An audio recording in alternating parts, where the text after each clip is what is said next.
Hey guys, get ready with me for work today! So, ayan, namamadali na ako. At meron na lang ako 10 minutes. Siyempre, prep. Habang pinapatuyo, magkilay tayo. Go! Ito ang gamit ko, yung sa Maybelline. Pagkatapos natin masuklay, i-fill in lang natin yung mga fill in the blank. Pag feeling mo na punan na lahat ng patlang sa kilay, go! Ito ang gamit ko. Hindi ako nagpa-foundation dahil wala lang. Gusto ko lang, ito lang yung gamit ko.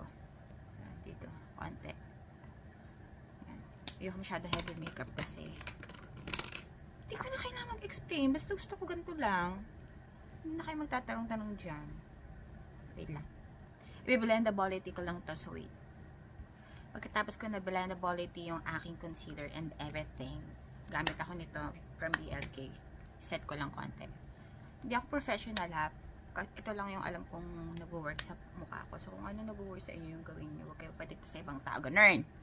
Okay, after nun, is mag-blush na ako. Ganun.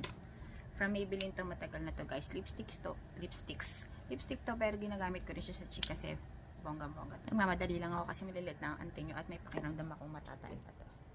After gawin ko na itong isang blush on Peachy Peachy from Bare and Blaze. Ganyan. Konti lang. Ayoko naman na magmukha akong super duper basta hirap mag-explain. After niya mag-concealer, mag loose powder ulit ako yung white version. Dr. Sensitive, konti lang. Face. Ganyan. After niya, na parang wala naman nangyayari, move on na tayo sa next level. Curl ko lang yung pilik mata kong medyo mahaba. Yeah, payabang. After ko mag-curl lang, mascara na nga lang rin pala ako. Hindi ko na pinakita kasi dami nyo nang nalalaman.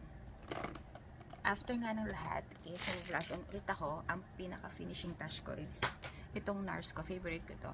Hindi, joke. Ito na talaga yung NARS ko, kaya wala akong choice. Baka may magbigay dyan. Go! Ito ang pinaka-favorite kong ipapang last touch. Kasi may shimmer siya guys. Pero hindi masyadong halata. Ayoko naman yung shimmer na parang sa Christmas tree. Yung super glitter. Ito. Ayan lang. Ganyan. Ako lang nagbago. Okay lang. Mamaya makikita nyo ang result. Pak. Kunti lang syempre dapat cute lang tayo sa office. Hindi tayo saan ka punta girl? Foundation day? After nga nyan ay may nakababad na sa lips ko. So tatanggalin ko na siya dahil hindi kakapit yung gagawin kong lip liner from Get Ready With Me. Guys, ang ganda ng lip liner na to. Wait. Diba? Putol na kasi. Wait nga. Pagkatapos nga nito guys, tignan nyo. Medyo brown siya, diba? So papatungan ko yan ng isang lipstick pa yung Maybelline Teddy Bear. Grabe to guys. Matagal siya matanggal. So ganitong mga color, mga favorite ko. Kasi nga, hindi ma-pink yung lips ko. So, wait. Pakita ko sa inyo. Sino kayo dyan? Wait, tapusin ko lang.